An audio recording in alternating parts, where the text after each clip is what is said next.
Hi friends, നമ്മൾ ഇന്ന് Kerala state syllabus science text ബുക്കിലെ ഫസ്റ്റ് ചാപ്റ്ററാണ് ഡിസ്കസ് ചെയ്യുന്നത്. നമ്മുടെ ചാപ്റ്ററിന്റെ പേരെന്താ? Reaping gold from soil. എന്താ? Reaping gold from soil. See how happily these children maintain their vegetable garden. Don't you think their minds also blossom and yield when each plant blossoms and yields? ഇവിടെ കണ്ടോ, നമുക്ക് കുറേ തക്കാളി ഉണ്ട്, എന്തൊക്കെയോ ചെടികളുണ്ട്, അതിൻ്റെ കായുണ്ട്. കുട്ടികൾ അതിനു വേണ്ടി എന്തൊക്കെയോ പരിചരണം നടത്തുന്നുണ്ട്. അപ്പം ഒരാൾ ശരിക്കും നമ്മൾ മനസ്സറിഞ്ഞുകൊണ്ട് ഒരു ചെടി നട്ട് കഴിഞ്ഞാൽ അത് പൂക്കുകയോ കായ്ക്കുകയോ ഒക്കെ ചെയ്യുമ്പോൾ നമുക്ക് ഒരുപാട് സന്തോഷം വരും. Do you maintain the vegetable garden in your school this way? Does it yield well always? നിങ്ങളെ സ്കൂളിൽ ഇതുപോലെ വെജിറ്റബിൾ ഗാർഡൻ ഉണ്ടോ? സ്കൂളിലോ വീട്ടിലോ ഒക്കെ ഇങ്ങനെ വെജിറ്റബിൾ ഗാർഡൻ ചെയ്യാറുണ്ടോ? അത് എപ്പോഴും നല്ല ഈൽഡ് തരാറുണ്ടോ? നല്ലോണം കഴിക്കാറുണ്ടോ ആ ചെടികളൊക്കെ? ഇവിടെതാ നമ്മുടെ ബാബു എന്തോ പറഞ്ഞിട്ടുണ്ട്. A pumpkin vine that sprouted on its own in the backyard of the kitchen was ready to spread. I made a furrow around it, manured and watered it. It grew well, but yielded only 2 or 3 pumpkins. അപ്പൊ ബാബു എന്താ പറഞ്ഞ, ഒരു pumpkin, ഒരു മത്തന്റെ വള്ളി back യാർഡിൽ വെറുതെ മുളച്ചു വന്നു, തന്നെത്താലെ മുളച്ചു വന്നു. അപ്പൊ ഈ ബാബു എന്ത് ചെയ്തു? അതിന് ചുറ്റും ഒരു തടമൊക്കെ ഉണ്ടാക്കി അതില് വളമിട്ട് കൊടുത്തു, വെള്ളമൊഴിച്ചു കൊടുത്തു. അങ്ങനെ അത് നന്നായിട്ട് വളർന്നു വന്നു. പക്ഷെ എന്താ, ആകെ 2-3 മത്തം മാത്രമേ ആ വള്ളിയിൽ നിന്ന് ബാബുവിന് കിട്ടിയുള്ളൂ. Why do you think the plant did not produce more fruits? എന്തുകൊണ്ടാ ആ മത്തന്റെ വള്ളി കുറെ മത്തം തരാഞ്ഞത്? Nurturing alone is not enough to get more yield. There are other factors to be considered too. നമ്മളൊരു ചെടീനെ അങ്ങ് വളർത്താൻ ഇട്ട് കഴിഞ്ഞാൽ പല ഫാക്ടേഴ്സ് ആണ് അതിൻ്റെ yield, അതിൽ നമുക്ക് എന്ത് കിട്ടും എന്നുള്ളതിനെ കാണിക്കുന്നത്. ഫെർട്ടൈൽ സോയിൽ, നല്ല വളം കൂടിയ മണ്ണായിരിക്കണം. ഫേവറബിൾ ക്ലൈമറ്റ്, കാലാവസ്ഥ അതിനനുസരിച്ചുള്ളതാവണം. ഇനി നമ്മൾ കുഴിച്ചിടുന്ന ആ സീഡ് ഉണ്ടല്ലോ, അല്ലെങ്കിൽ നമ്മളൊരു ഇപ്പം ഒരു കഷ്ണാണ്, എന്താ പ്ലാന്റിങ് മെറ്റീരിയൽ ആയിട്ട് നമ്മളൊരു കൊമ്പാണ് കുഴിച്ചിടുന്നെങ്കിൽ അതിൻ്റെ ഒക്കെ ക്വാളിറ്റി, ഇതെല്ലാം കൂടെ ഒരുമിച്ച് വന്നു കഴിഞ്ഞാൽ നമുക്ക് നല്ല ഈൽഡ് കിട്ടുള്ളൂ. ആദ്യം നമുക്ക് സീഡ് ക്വാളിറ്റി നോക്കാം. A single plant yields plenty of seeds. ഒരു സിംഗിൾ പ്ലാന്റ് ഒരുപാട് സീഡ് തരും. Are all seeds suitable for farming? എല്ലാ സീഡും നമുക്ക് ഫാമിംഗ് ചെയ്യാൻ സ്യൂട്ടബിൾ ആണോ? Why do you think the pumpkin that grew in the kitchen yard did not produce much? എന്തുകൊണ്ടായിരിക്കും ആ pumpkin, തന്നാലെ മുളച്ചു വന്ന ആ പംകിന് ഒരുപാട് കായ് തരാഞ്ഞത്? Do you realise that all seeds may not have the same quality? ഏതോ ഒരു ചെടീൻ്റെ ഉള്ളിൽ ഉണ്ടായി വന്ന ഒരു സീഡല്ലേ അത്. എന്നിട്ട് എന്താ അത് കൂടുതൽ കായ് ഉണ്ടാകാഞ്ഞത്? അപ്പോ ആ സീഡിന്റെ ക്വാളിറ്റി കുറവായിരുന്നു എന്ന് പറഞ്ഞു കഴിഞ്ഞാല് എല്ലാ സീഡും ഒരേ ക്വാളിറ്റി ആയിരിക്കില്ല. What are the factors to be considered while selecting seeds from a plant? ഒരു പ്ലാന്റിന്റെ അകത്ത് നിന്ന് നമ്മൾ സീഡ്സ് കളക്ട് ചെയ്യുമ്പോൾ എന്തൊക്കെയാണ് ശ്രദ്ധിക്കേണ്ടത്? അപ്പൊ നമ്മളെല്ലാവരും ഈ പാഠം പഠിച്ചു കഴിയുമ്പോൾ എന്തെങ്കിലുമൊക്കെ ചെടി കുഴിച്ചിടും. അപ്പൊ നമ്മൾ ആദ്യം പറയാൻ പോകുന്നത്, നമ്മളൊരു ചെടീൻ്റെ അകത്തുനിന്ന് സീഡ് എടുക്കുമ്പോൾ നമ്മൾ എന്തൊക്കെ ശ്രദ്ധിക്കണം? നിങ്ങൾ റെഡി അല്ലേ? Observe these pictures, note the differences. നോക്ക, ഇവിടെ 2 വെണ്ട ചെടിയുണ്ട്, ലേഡീസ് ഫിംഗറിന്റെ ചെടിയുണ്ട്. ഇതിൽ നിന്ന് ഏതിലുള്ള പ്ലാന്റിനാണ്, ഏത് ലേഡീസ് ഫിംഗറിന്റെ അകത്തു നിന്നാണ് നിങ്ങൾ വിത്തെടുക്കുക? ഇത് എന്തൊക്കെയോ അസുഖം ബാധിച്ച് ആകെ കൊരണ പിടിച്ച് കിടക്കുന്ന ഒരു വെണ്ടയാണ്. ഇത് നല്ല സുന്ദരക്കുട്ടപ്പനായിട്ട് നല്ല എന്താ കാണുമ്പോൾ തന്നെ നമുക്കൊരു ആരോഗ്യം തോന്നുന്ന ചെടിയാണ്. Which has more yield? ഏതായിരിക്കും? ഡിസീസ് പിടിച്ച് സൂക്കേടായിട്ട് കിടക്കുന്ന ആളായിരിക്കും, അല്ല നല്ല എനർജിയിൽ നിൽക്കുന്ന വെണ്ട ചെടിയെന്നായിരിക്കും? ഒബ്വിയസ്ലി ഈ ചെടിയെന്നായിരിക്കും. ഏത്? നല്ല എനർജിയോട് കൂടി നിൽക്കുന്ന ചെടിയിലായിരിക്കും കൂടുതൽ yield ഉണ്ടാവുക. Can seeds be collected from A diseased plant? ഒരു ഡിസീസ് വന്ന്, ഒരു അസുഖം പിടിച്ചു വന്ന പ്ലാന്റിലുള്ള സീഡ് കളക്ട് ചെയ്യാൻ പറ്റുമോ? Have you noticed that fruits are formed in plant at different stages of its life? Which stage is suitable for collecting seeds? The first form, mid form, or those formed at the end of its growing stage? ഒരു diseased പ്ലാന്റിൽ നിന്ന് നമ്മൾ seeds എടുത്തു കഴിഞ്ഞാൽ ചിലപ്പോൾ ആ disease അതിൻ്റെ സീഡ്സിലേക്കും കൂടെ പടർന്നിട്ടുണ്ടാവും. നമ്മൾ പുതിയൊരു ചെടി ഇട്ട് കഴിഞ്ഞാൽ അതിനും ആ ഒരു ഡിസീസ് വരാനോ ഉള്ള ചാൻസ് കൂടുതലാണ്. ഇനി അതുപോലെ തന്നെ ഒരു ചെടിയുടെ സീഡ് കളക്ട് ചെയ്യുമ്പം അത് ഏത് കാലത്തു നിന്നാണ്, ആദ്യം തന്നെ ഉണ്ടായ കായെന്നുള്ള സീഡാണോ എടുക്കേണ്ടത്, അല്ല ഏറ്റവും അവസാനത്തു നിന്നാണോ, അല്ല ഇടയിൽ വെച്ചിട്ടാണോ, ഏത് സ്റ്റേജിൽ എടുത്തു കഴിഞ്ഞാലായിരിക്കും നമുക്ക് പ്ലാൻ ചെയ്യാൻ നല്ലത്? ഇതൊക്കെയാണ് ഇവിടെ ചോദിച്ചിട്ടുള്ള കാര്യങ്ങൾ. Try to write down the qualities essential for a plant from which seeds are collected. There may be many crops cultivated in your locality. Observe how any 2 or 3 varieties of seeds are collected and stored and note it down in your science diary.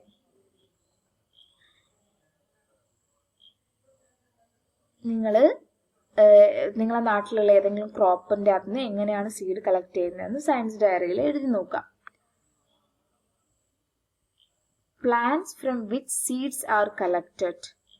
Seed must be collected from fruits that form in mid-span. ഒരു ഏറ്റവും അവസാനത്തേക്കും ഏറ്റവും ആദ്യത്തെയും seed ആവരുത്. ഒരു നടുക്കളത്തെ ടൈമിൽ വേണം നമ്മൾ seed collect ചെയ്യാൻ. പിന്നെ എന്തായിരിക്കും, നല്ല എനർജിയിലുള്ള ഡിസീസ്ഡ് ഒന്നും അല്ലാത്ത പ്ലാന്റ് എന്ന് വേണം നിങ്ങൾ സീഡ് കളക്ട് ചെയ്യാൻ. ഇനി ഒരു പോയിന്റും കൂടി എന്തായിരുന്നു നമ്മൾ ആലോചിക്കേണ്ടത്?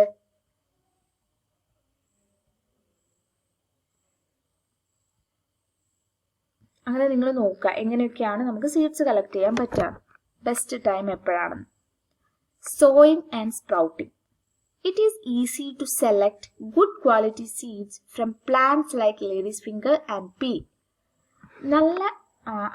നല്ല ക്വാളിറ്റിയിലുള്ള സീഡ്സ് കളക്ട് ചെയ്യാൻ നമുക്ക് ലേഡീസ് ഫിംഗറിനും പീ, വെണ്ട, പയറെന്നൊക്കെ ഈസിയാണ്. How will you select quality seeds from plants that have smaller seeds than the above? വെണ്ടയുടെ വിത്തും പയറിന്റെ വിത്തും ഒക്കെ നിങ്ങൾ കണ്ടിട്ടുണ്ടോ? അത്യാവശ്യം സൈസ് ഉള്ളതാണ്, പക്ഷെ അതിലും കുഞ്ഞു സീഡ്സ് ഉള്ളതെന്ന് നമ്മൾ എങ്ങനെയാണ് നല്ല ക്വാളിറ്റിയുള്ള സീഡ്സിനെ സെലക്ട് ചെയ്യാം? In the case of brinjal, good seedlings are transplanted after sowing and sprouting seeds. Brinjal, വഴുതനേന്റെ ഒക്കെ കേസിൽ നമ്മൾ വിത്തെടുത്ത് കഴിഞ്ഞ് അതിനെ മുളപ്പിച്ച് അതിനെ നമ്മൾ ഓരോ സ്ഥലത്ത് കുഴിച്ചിട്ട് അതിൽ നല്ല സീഡ്ലിംഗ് ഏതാണെന്നാ നോക്കുക. സീഡ്ലിംഗ് പറഞ്ഞു കഴിഞ്ഞാൽ മുളച്ച് വന്ന ആ ചെടിയില്ലേ, ആ കുഞ്ഞു ചെടീനെയാണ് നമ്മൾ കമ്പയർ ചെയ്യുക. നല്ല ആരോഗ്യമുള്ള ചെടി ഏതാന്ന് വെച്ചാൽ അത് നമ്മൾ സെലക്ട് ചെയ്യണം. Can you find more examples for seedlings that are transplanted and seedlings that are not? Classify them and write down in the science diary. നിങ്ങൾ ഫസ്റ്റ് ആക്ടിവിറ്റി എന്താണെന്ന് വെച്ചാൽ നിങ്ങൾ നേരെ കുഞ്ഞ് സൈസിലുള്ള വിത്ത് വരുന്ന ചെടികളാണെങ്കിൽ നമ്മൾ അവരെ ആദ്യം സ്പ്രൗട്ട് ചെയ്ത് സോ ചെയ്ത് സ്പ്രൗട്ട് ചെയ്തിട്ടാണ് അതിലെ സീഡ്ലിങ്ങിന്റെ ക്വാളിറ്റി നോക്കിയിട്ടാണ് ചെയ്യുക. ഇനി ചില പ്ലാന്റ്സിൽ നമ്മൾ സീഡ്സിന്റെ ക്വാളിറ്റിയാണ് നോക്കുക. അത് നിങ്ങൾ ക്ലാസിഫൈ ചെയ്തിട്ട് സയൻസ് ഡയറിയിൽ എഴുതാനാണ് പറയുന്നത്. Stem cutting. Aren't you familiar with plants that germinates from seeds and those that sprout from other parts? The formation of seedlings from seeds is by sexual reproduction. The formation of new plantlets from parts like root, stem and leaf is called vegetative propagation. അടുത്ത് നമ്മൾ പറയാൻ പോകുന്നത് stem cutting. നമ്മൾ കൊമ്പ് മുറിച്ചിട്ട് കുഴിച്ചിടല്ലോ, അപ്പോൾ ആ കൊമ്പിന്റെ മുകളിൽ നിന്നാണ് പുതിയ പുതിയ മുള വരുന്നത്. അപ്പം സീഡ്സിന്റെ അകത്തുനിന്ന് സീഡ്ലിങ്സ് ഉണ്ടായി വരുന്ന പ്രോസസ്സ്, ഒരു സീഡ് ഫോം ചെയ്തിട്ട് സീഡ്ലിംഗ് ഉണ്ടായി വരുന്ന പ്രോസസ്സ് സെക്ഷുവൽ റീപ്രൊഡക്ഷൻ ആണ്. ഒരു മെയിൽ ഗാമീറ്റും ഫീമെയിൽ ഗാമീറ്റും കൂടി ഒക്കെ കൂടിച്ചേർന്നിട്ട് വരുന്നതാണ് സെക്ഷുവൽ റീപ്രൊഡക്ഷൻ. അതേസമയം നമ്മൾ റൂട്ടിൽ നിന്നോ സ്റ്റെമ്മിൽ നിന്നോ ലീഫിൽ നിന്നോ ഒക്കെ പുതിയ പ്ലാന്റ്ലെറ്റ് ഉണ്ടായി വരികയാണെങ്കിൽ, പുതിയൊരു ചെടി ഉണ്ടായി വരികയാണെങ്കിൽ അതിനെ നമ്മൾ വെജിറ്റേറ്റീവ് പ്രൊപ്പഗേഷൻ എന്നാണ് പറയുക. Tapioca and sweet potato are cultivated by planting stem cuttings. Find out more examples for plants formed through sexual reproduction and vegetative reproduction. Tapioca, കപ്പ, മധുരക്കിഴങ്ങ് ഒക്കെ പ്ലാന്റിന്റെ സ്റ്റെം കട്ട് നമ്മൾ കുഴിച്ചിട്ടിട്ടാണ് പുതിയ ചെടി ഉണ്ടായി വരുന്നത്. അപ്പോൾ നമ്മളോട് ഇവിടെ ടേബിൾ ആക്കാനാണ് പറഞ്ഞത്. Sexual reproduction, tomato, brinjal, ladies finger, ഏതും സീഡിൽ നിന്ന് വരുന്ന ഏതും സെക്ഷുവൽ റീപ്രൊഡക്ഷൻ വഴിയാണ് ഉണ്ടാകുന്നത്. വെജിറ്റേറ്റീവ് റീപ്രൊഡക്ഷനോ ഇപ്പം rose, tapioca, sweet potato, bryophyllum, നമ്മൾ ഇലച്ചെടി എന്ന് പറയില്ലേ, അതെല്ലാം മഷിത്തണ്ട്, ഇലച്ചെടി എന്നൊക്കെ പറയുന്ന ചെടിയൊക്കെ വരുന്നത് വെജിറ്റേറ്റീവ് പ്രൊപ്പഗേഷൻ വഴിയാണ്. Is a new guava plant produced usually by planting its stem cutting? What is the method to produce a new plant with all the qualities of the parent plant? What will happen if we plant after sprouting roots on the branches of the parent plant? Try these activities. പേര ചെടി എങ്ങനെ കുഴിച്ചിടുന്നതെന്ന് കണ്ടിട്ടുണ്ടോ? എങ്ങനെയാണ് നമുക്ക് ഒരു പ്ലാന്റിന്റെ അതിന്റെ parent പ്ലാന്റിന്റെ അതേ ഗുണത്തിലുള്ള ഒരു പ്ലാന്റിനെ ഉണ്ടാക്കാൻ പറ്റുക? നെക്സ്റ്റ് ക്വസ്റ്റ്യൻ പറയുന്നത്, നമുക്ക് ഒരു ബ്രാഞ്ചിന്റെ അകത്തുനിന്ന് അതിൽ നിന്ന് റൂട്ട് സ്പ്രൗട്ട് ചെയ്തെടുത്തിട്ട് പുതിയ പ്ലാന്റ് ഉണ്ടാക്കാൻ പറ്റുമോ? നമുക്ക് നോക്കാം. ആദ്യത്തെ നമ്മൾ പഠിക്കാൻ പോകുന്നത് ലെയറിംഗ്. എന്താ ചെയ്യേണ്ടത് ലെയറിങ്ങിന്? Select a branch of the plant from which saplings is to be produced. ഒരു കൊമ്പ് നമ്മൾ സെലക്ട് ചെയ്യാം. The branch must be pencil thick. അത്രേ പാടുള്ളൂ. പെൻസിൽ ആ ഒരു തിക്നെസ്സേ പാടുള്ളൂ. The branches from the main stem are better. ഇത് മെയിൻ സ്റ്റെം ആണെങ്കിൽ, ഇവിടെ നമ്മൾ കാണുന്നില്ലേ, ഇത് മെയിൻ സ്റ്റെം ആണെങ്കിൽ അതിൽ നിന്നുള്ള പെൻസിൽ തിക്കായിട്ടുള്ള ഒരു ബ്രാഞ്ചിനെയാണ് നമ്മൾ സെലക്ട് ചെയ്യേണ്ടത്. Peel off 1 centimeter of bark from the stem in a circular shape. ഈ ഒരു പോർഷൻ സർക്കുലാർ ഷേപ്പിൽ അതിന്റെ ബാർക്ക്, അതിന്റെ തൊലി നമ്മൾ പീൽ ചെയ്തെടുത്തു. Cover the peeled off part with a slightly moistened mixture of coconut fiber, soil and sawdust. കുറച്ച് മണ്ണും കുറച്ച് ചകിരിച്ചോറും കുറച്ച് സോഡസ്റ്റും എല്ലാം കൂടെ നിങ്ങൾ നനച്ചിട്ട് ആ പാർട്ടിൽ വെക്കുക. എന്നിട്ട് ഒരു പോളിത്തീൻ ഷീറ്റ് കൊണ്ട് അതിനെ കവർ ചെയ്ത് കളയാം. Tie both ends with jute twine. Wet it with enough water to retain moisture. അപ്പോൾ ഇതാ നമ്മൾ അവിടെ പീൽ ചെയ്തെടുത്തു. എന്നിട്ട് അതിനുള്ളിൽ മോയ്സ്ചർ മിക്സ്ചർ ഓഫ് ചകിരിച്ചോറ്, മണ്ണ്, സോഡസ്റ്റ് എല്ലാം കൂടെ വെച്ചു. എന്നിട്ട് കെട്ടി, എന്നിട്ട് അത് ഇടയ്ക്കിടയ്ക്ക് നനച്ചു കൊടുത്തു.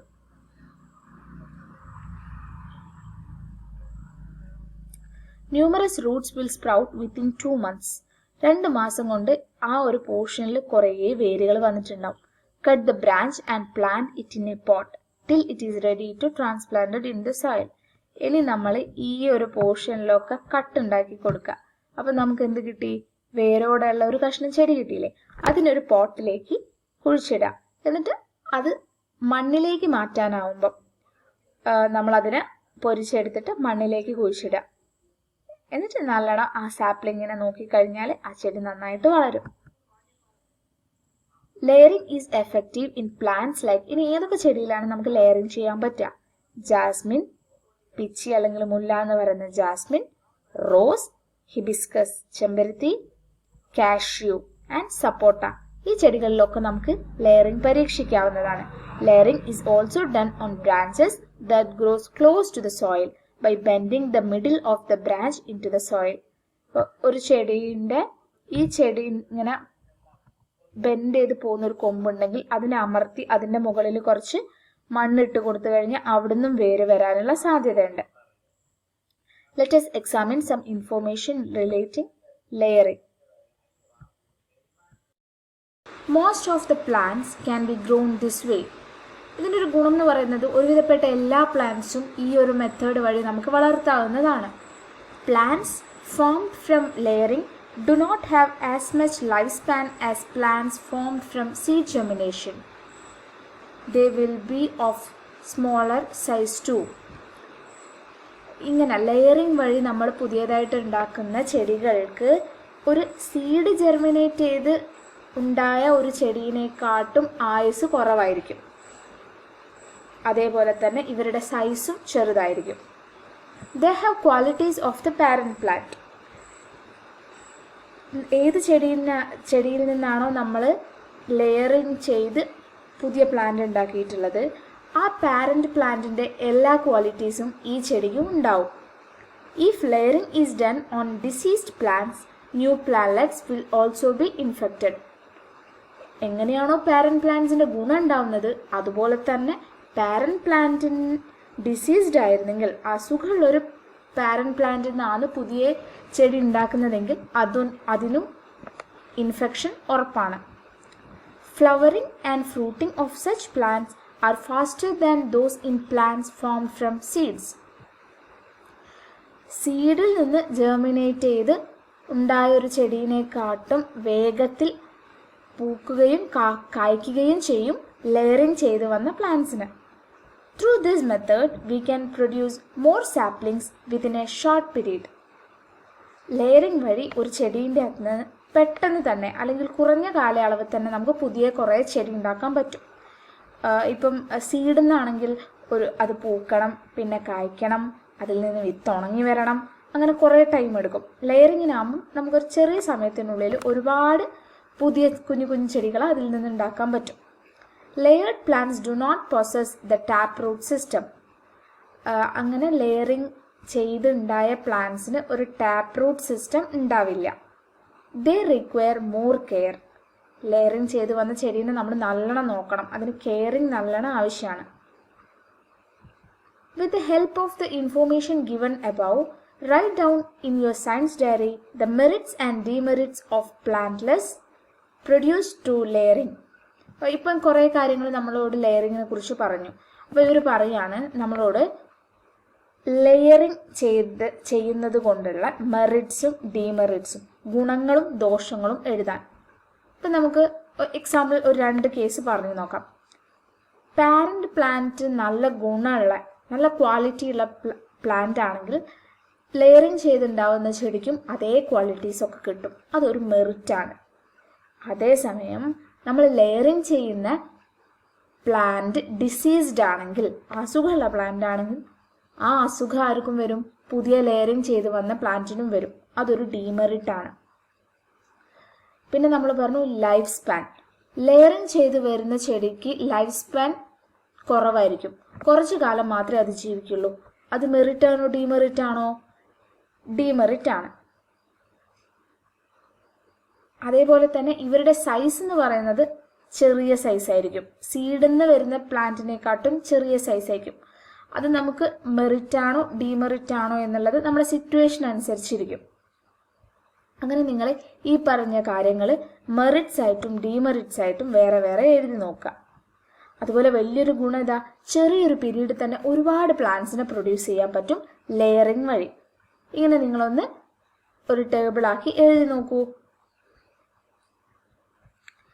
നെക്സ്റ്റ് നമ്മൾ പഠിക്കാൻ പോകുന്നത് ഗ്രാഫ്റ്റിംഗ്.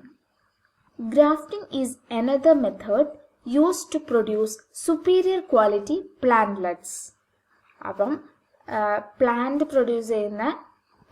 പ്രൊഡ്യൂസ് ചെയ്യാൻ വേണ്ടിയിട്ടുള്ള വേറൊരു മെത്തേഡാണ് ഗ്രാഫ്റ്റിംഗ്. എങ്ങനെയുള്ള പ്ലാന്റ്സ് ആണ് നമുക്ക് ഇതുവഴി ചെയ്യാൻ പറ്റുക? നല്ല സുപ്പീരിയർ ക്വാളിറ്റിയുള്ള പ്ലാന്റ്സ്, നല്ല ക്വാളിറ്റീസ് കൂടിയിട്ടുള്ള പ്ലാന്റ്സിനെയാണ് നമുക്ക് ഗ്രാഫ്റ്റിംഗ് വഴി ഉണ്ടാക്കാൻ പറ്റുക. This method is practiced from ancient times. പണ്ട് മുതലേ, കുറേ കാലം മുമ്പ് മുതലേ ഈ മെത്തേഡ് പ്രാക്ടീസ് ചെയ്തിരുന്നു. Superior quality plantlets are produced by joining the stems of 2 plants of the same species. ഒരേ വർഗത്തിൽപ്പെട്ട 2 പ്ലാന്റ്സിന്റെ കൊമ്പുകൾ കൂട്ടിയോജിപ്പിച്ചിട്ടാണ് നമ്മൾ സുപ്പീരിയർ ക്വാളിറ്റിയുള്ള പ്ലാന്റ്ലെറ്റ്സ് ഉണ്ടാക്കുന്നത്. The rooted plant selected for grafting is called stalk, and the branch selected for grafting is called scion.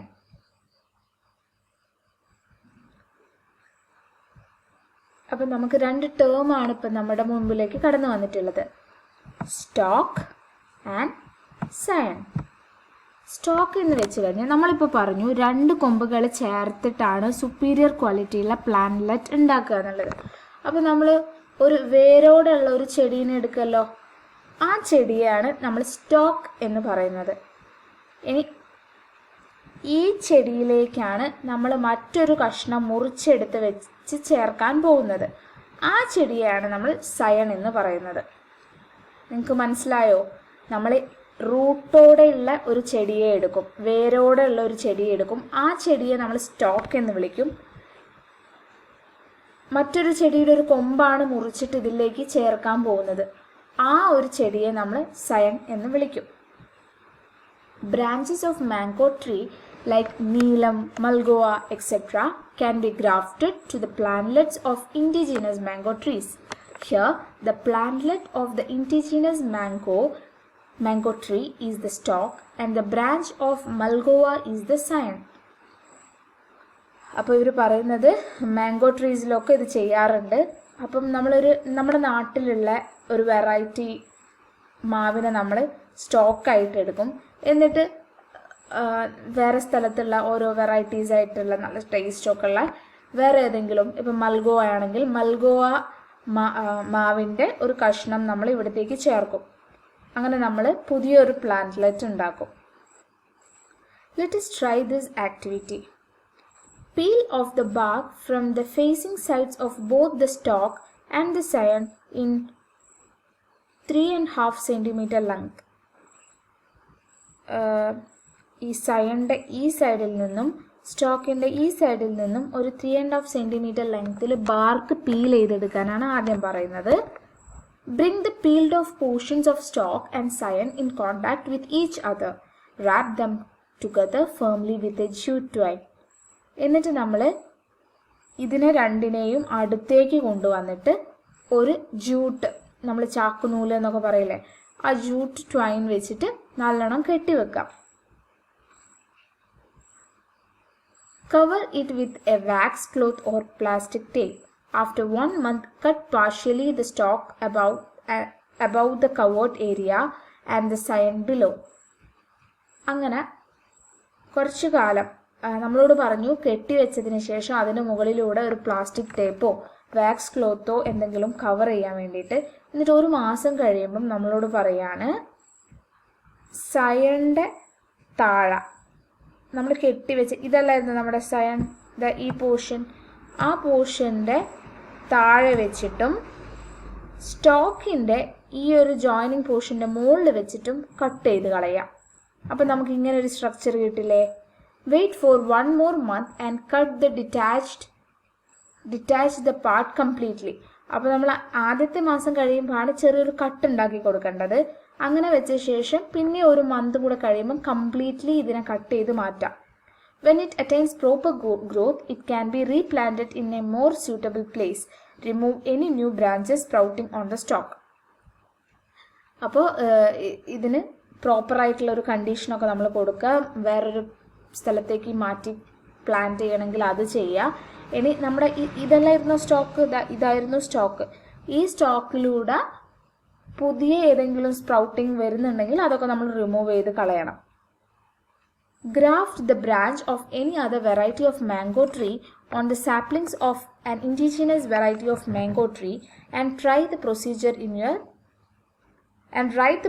in your science diary. നിങ്ങളോട് മാംഗോൻ്റെ ഒരു grafting ചെയ്തിട്ട് അത് science ഡയറിയിൽ എങ്ങനെ നിങ്ങൾ ചെയ്തു എന്ന് എഴുതാൻ പറയാണ്. Can you think of any other method by which good quality saplings can be produced? വേറെ ഏതെങ്കിലും മെത്തേഡ് ഉണ്ടോ? അപ്പോൾ നമ്മളിപ്പോൾ ഏതൊക്കെ മെത്തേഡാണ് പഠിച്ചത്? ലെയറിങ് പഠിച്ചു. ലെയറിങ് എന്തായിരുന്നു? നമ്മൾ അവിടെ മോയ്സ്റ്റൻ ചെയ്തിട്ട് അല്ലെങ്കിൽ ഈ ബെൻഡ് ചെയ്ത് വരുന്ന പ്ലാന്റിൻ്റെ ആ ഒരു പോർഷനിൽ മണ്ണിട്ടിട്ട് അവിടെ വേരുണ്ടാക്കിയിട്ട് പിന്നെ അതിനെ ഡിറ്റാച്ച് ചെയ്തെടുക്കുക എന്നുള്ളൊരു മെത്തേഡായിരുന്നു. നെക്സ്റ്റ് ഗ്രാഫ്റ്റിംഗ് പഠിച്ചു. നമുക്ക് സുപ്പീരിയർ ക്വാളിറ്റി ഉള്ള പ്ലാന്റ്സിനെ കിട്ടണമെങ്കിൽ 2 പ്ലാന്റ്സ് സെയിം സ്പീഷീസിൽ പെട്ട 2 പ്ലാന്റ്സിനെ നമ്മൾ ജോയിൻ ചെയ്തിട്ട് പുതിയൊരു പ്ലാന്റ്ലെറ്റ് ഉണ്ടാക്കുകയാണ്. നെക്സ്റ്റ് നമ്മൾ നോക്കാൻ പോകുന്നത് ബഡ്ഡിംഗ് ആണ്. In this method A bud is grafted instead of grafting a branch to another plant. നേരത്തെ നമ്മൾ പറഞ്ഞു ഒരു ബ്രാഞ്ച് ആണ് ഗ്രാഫ്റ്റ് ചെയ്ത് മാറ്റുന്നത്. ഗ്രാഫ്റ്റ് ചെയ്യാന്ന് പറഞ്ഞാൽ ഒരു സ്ഥലത്ത് നിന്ന് മറ്റൊരു സ്ഥലത്തേക്ക് മാറ്റുക. അത് നമ്മൾ ബ്രാഞ്ച് ആയിരുന്നു ചെയ്തത്. പക്ഷെ ബഡ്ഡിങ്ങിന്റെ കേസിൽ അതൊരു ബഡായിരിക്കും. This method can be used to produce flowers of different colours in the same plant. ഒരു ചെടിയിൽ തന്നെ പല കളറുള്ള ഫ്ലവേഴ്സ് ഉണ്ടാവുക, നല്ല ഭംഗി ഉണ്ടാവില്ലേ?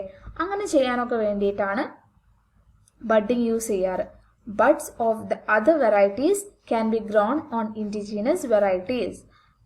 നമ്മൾ നേരത്തെ പറഞ്ഞ പോലെ തന്നെ നമ്മുടെ നാട്ടിലുള്ള വെറൈറ്റീസ് ആയിട്ടുള്ള ചെടികളുടെ മുകളിലേക്ക് വേറെ വെറൈറ്റി ആയിട്ടുള്ള ചെടിയുടെ ബഡ് ഗ്രാഫ്റ്റ് ചെയ്ത് വെച്ച് കഴിഞ്ഞാൽ നമുക്ക് ഒരു ചെടിയിൽ തന്നെ പല കളറുള്ള ഫ്ലവേഴ്സും ഉണ്ടാക്കാൻ പറ്റുന്നതാണ്. See how budding is done. എങ്ങനെയാ ബഡ്ഡിങ് നടത്തുക? Cut off the bud from a quality plant. നല്ല ക്വാളിറ്റി ഉള്ള ഒരു പ്ലാന്റിന്റെ അകത്ത് നിന്ന് നമ്മൾ അതിന്റെ ബഡ് കട്ട് ചെയ്തെടുക്കുക. Make a T shaped cut on the plant on which the bud is to be grafted and leave the bags open. അപ്പൊ ഇതാണ് നമ്മുടെ ബഡ്. ഈ ഒരു പോർഷനിലേക്കാണ് നമ്മൾ എന്ത് ചെയ്യുന്നത്? ബഡ്ഡിങ് ചെയ്യുന്നത്. അപ്പൊ ഇവിടുന്ന് നമ്മൾ ടീ ഷേപ്പിൽ ഒരു കട്ട് ഉണ്ടാക്കണം. ഇവിടുന്ന് നമ്മൾ ബഡ് എടുത്തു, എന്നിട്ട് ഇതാ ഇവിടെ ടീ ഷേപ്പ് ഉണ്ടാക്കിയിട്ടുണ്ട്. ഇതിലേക്ക് നമ്മൾ അതിനെ ബഡ് ചെയ്ത് വെച്ചു. Insert the bud into the T shaped cut on the bark. ബാർക്കിലുള്ള ഈ ടീ ഷേപ്പിലേക്ക് നമ്മൾ ആ ബഡിനെ വെച്ചു, എന്നിട്ട് നന്നായിട്ട് കെട്ടിവെച്ചു. കാണുന്നില്ലേ നിങ്ങൾ ഇവിടെ? Cut off the upper part of the stock when the bud attains proper growth. നമ്മുടെ ബഡ് പ്രോപ്പർ ഗ്രോത്ത് നടക്കുമ്പം നിങ്ങൾ എന്ത് ചെയ്യണം? അതിൻ്റെ മുകളിലുള്ള പാർട്ടൊക്കെ കട്ട് ചെയ്ത് മാറ്റണം. Try to graft the bud of a red rose plant on to a white rose plant. നിങ്ങളോട് പറയാണ്, ഒരു വൈറ്റ് റോസ് ഉണ്ടാവുന്ന പ്ലാന്റിലേക്ക് നിങ്ങൾ റെഡ് റോസിന്റെ ബഡ് ഗ്രാഫ്റ്റ് ചെയ്ത് നോക്കാം. A bud of a superior rose variety may be grafted to a native rose variety too. നിങ്ങൾക്ക് നാട്ടിലുള്ളൊരു വെറൈറ്റിയിലേക്ക് superior rose variety, നമ്മൾ ഓരോന്ന് കാണില്ല, ഓറഞ്ച്, നല്ല കുറേ തട്ടുള്ള റോസ്, അങ്ങനെയുള്ള ഏതെങ്കിലും നിങ്ങൾ ചെയ്തു നോക്കൂ. Write down the activity sequentially in your science diary. നിങ്ങൾ ചെയ്യുന്ന സ്റ്റെപ്പുകൾ ഓർഡറായിട്ട് എഴുതി വെക്കുക. അപ്പോൾ നമ്മൾ എന്താ ചെയ്യുക? ആദ്യം നമ്മൾ പ്ലാന്റിനെ സെലക്ട് ചെയ്യും, അല്ലേ? 2 പ്ലാന്റിനെയും സെലക്ട് ചെയ്യും. എന്നിട്ട് ഏത് പ്ലാന്റിൽ നിന്നാണോ ബഡ് എടുക്കുന്നത് അവിടെ നിന്ന് നമ്മൾ ബഡ് കട്ട് ചെയ്തെടുക്കും. മറ്റു പ്ലാന്റിൻ്റെ അകത്ത് നമ്മൾ ടീ ഷേപ്പിൽ ബാർക്ക് കട്ട് ചെയ്തെടുക്കും. എന്നിട്ട് നേരത്തെ എടുത്തു വെച്ച ബഡ് ഈ ടീ ഷേപ്പിലേക്ക് ഇൻസേർട്ട് ചെയ്യും. എന്നിട്ട് നല്ലോണം റാപ്പ് ചെയ്ത് വെക്കും. ബഡ് എക്സ്പോസ്ഡ് ആവുന്ന തരത്തിൽ നമ്മൾ നല്ലോണം കെട്ടിവെക്കും. എന്നിട്ട് അങ്ങനെയല്ലേ നമ്മൾ ചെയ്തത്? അത് നിങ്ങൾ എഴുതി നോക്കുക.